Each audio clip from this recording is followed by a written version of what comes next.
On the morning of February 27, 2023, sheriff's deputies arrived at a quiet family home to carry out what should have been a routine eviction, unaware of the storm of emotions brewing within its walls. What they would witness that day would leave an indelible scar on the hearts of those who knew the family and the community they left behind. As the deputies approached, they knocked but received no response. Moments later, upon stepping inside and announcing their presence, a chilling sequence of events unfolded.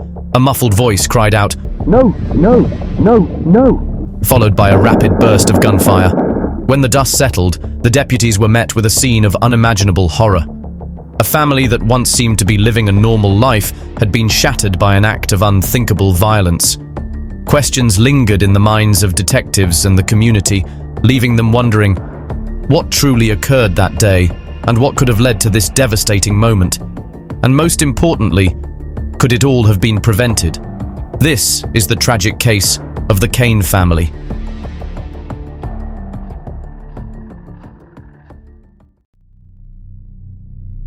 In the peaceful enclave of Ohio Township, where well-kept lawns and warm neighbors created an image of suburban harmony, no one could have foreseen the darkness that would soon engulf the Cain family. The foundation of this tragedy had been laid long before that fateful day, with unseen struggles simmering beneath the surface of their seemingly ordinary lives. Ohio Township, one of the earliest settlements in Clermont County, Ohio, a picturesque area graced with rolling hills, winding creeks, and abundant parks, a place many would be eager to call home. Yet, for the Cain family, the American dream had slipped beyond reach, becoming nothing more than an illusion. To fully grasp the gravity of this heartbreaking story, let's first journey back to where it all began, shall we? The Cain family lived on a 3-acre property in Ohio Township, occupying a 2-story, 3-bedroom house built in 1990. They had purchased the home for $212,000 in July 2015.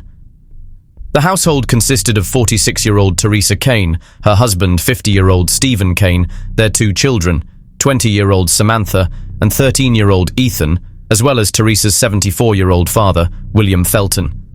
The family had relocated from Connecticut to Ohio nearly 8 years before the tragic events unfolded, following Stephen's job offer at Procter & Gamble.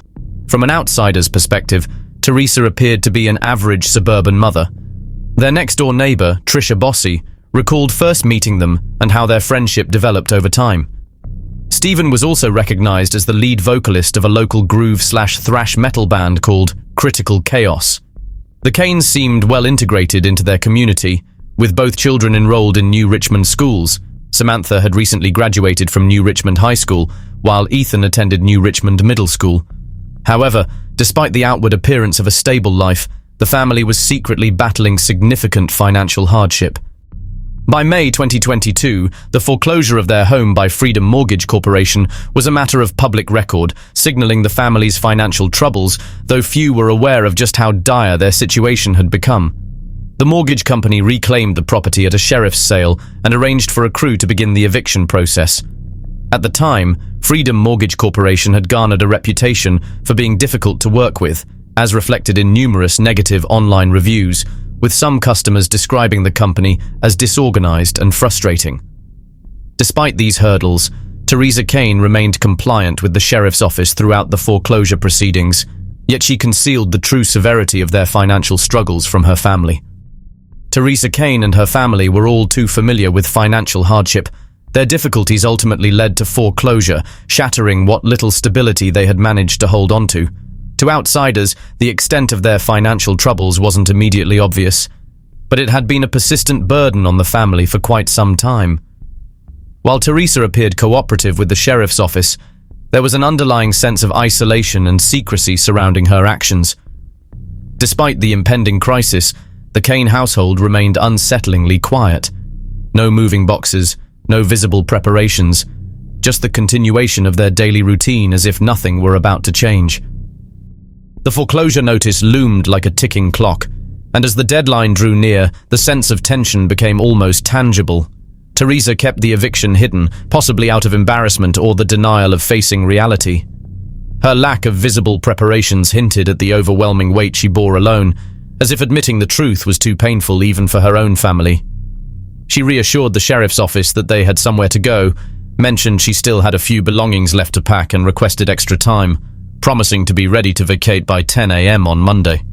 There may have been subtle hints of financial distress, such as discussions about the need to economize drastically, selling belongings, or the unexplained appearance of for sale signs on personal items.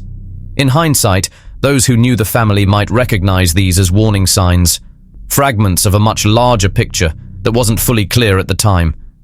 These realizations serve as a poignant reminder of the importance of community vigilance and support, emphasizing the need to check in on those who may be quietly facing hardships.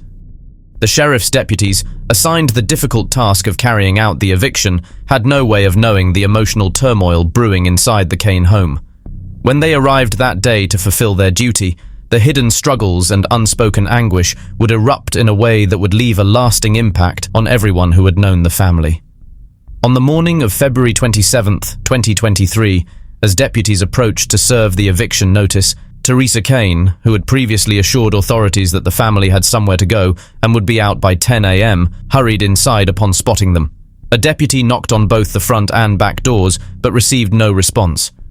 Stepping inside, he identified himself as a member of the sheriff's office, only to hear a muffled, "No, no, no, no," immediately followed by a rapid succession of gunshots. Teresa Cain unleashed a volley of gunfire from within the home, seemingly in a desperate attempt to hold the deputies at bay. Then, with one final fateful shot, the chaos ceased, and an eerie silence descended. Once it was safe to proceed, deputies entered the residence and were met with a horrifying scene. Investigators believe that just minutes before law enforcement arrived to serve the eviction papers, Teresa had already decided to carry out the tragic act. She first shot her husband, Stephen, as he sat on a couch downstairs, then her son, Ethan, her daughter, Samantha, followed by her father, William, before turning the weapon on herself. Samantha suffered a critical gunshot wound to the head but survived. Authorities believe all the victims were awake and likely aware of what was unfolding. No belongings had been packed, leading deputies to conclude that Teresa had concealed the eviction from her family until the very end. After the tragedy, Samantha Cain, the only survivor of the shooting, was critically wounded and rushed to the University of Cincinnati Medical Center, where she received urgent medical care. Thanks to the swift response of healthcare professionals, she began her long journey to recovery. Over a month after the February 27th incident, she regained consciousness and continued rehabilitation. She was able to track movement with her eyes, had some mobility in her legs, and could grasp and squeeze hands. The community rallied behind her, raising funds to support her medical expenses. A GoFundMe campaign, initially set at a $25,000 goal, exceeded expectations by collecting over $38,000 within a short period. Both her father's band, Critical Chaos, and the community urged people to donate, highlighting her remarkable progress in recovery. The heartbreaking event deeply impacted the New Richmond School District, where both Cain children had been students. In a statement shared on the district's website, Superintendent Tracy Miller expressed the community's grief, saying, "We are stunned and saddened by the loss of Ethan Cain.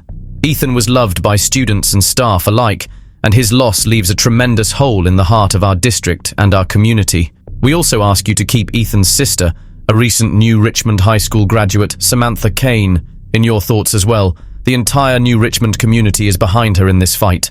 The tragedy highlighted the devastating toll financial stress can take on individuals and families. Although Teresa Cain had cooperated with the sheriff's office throughout the foreclosure process, her actions on February 27th were both shocking and heartbreaking. The impact was deeply felt within the local school district, where both children had been students, prompting the presence of counselors throughout the week to support grieving students and staff. Authorities also investigated whether mental health struggles contributed to the incident and provided counseling services to the deputies and staff who had witnessed the horrific scene. Reflecting on the devastation, Sheriff Leahy remarked, "It is tragic and unnecessary. What can we do to keep this from happening again? Well, I'm just not that sure that we can. When people are in crisis, it's not as easy as just reaching out and saying, 'I need help.' They are spiraling. Nothing makes sense." Teresa Cain's case serves as a powerful reminder that profound struggles can exist behind the facade of a seemingly stable life. It highlights the critical need for accessible resources and support systems for those experiencing financial and emotional hardship, as well as the importance of fostering greater awareness and conversations around mental health. The tragic story of the Cain family stands as a call to action, urging communities to check in on those who may be suffering in silence and to create a space where individuals feel secure enough to seek help before it's too late. The crushing burden of Teresa Cain's hidden struggles and financial despair were undeniably the forces that drove her to such tragic actions. Even so, no hardship, however great, can truly justify the selfish path she chose and the evil deeds she committed. It, however, raises the question, if she had reached out for help when the pressure became unbearable, could the outcome have been different, perhaps even positive? For reasons we may never fully comprehend, instead of seeking support or confiding in those around her, she chose to shoulder the burden alone, leaving behind a path of heartbreak and destruction. What happened to the victims in this case is truly devastating and heart-wrenching. Our thoughts go out to those whose lives were tragically cut short, to the one whose world was forever altered, and to their loved ones left to navigate the aftermath of this tragedy. If you found this video compelling, be sure to like and share your thoughts in the comments, and don't forget to subscribe and check out our other videos. Thank you for watching.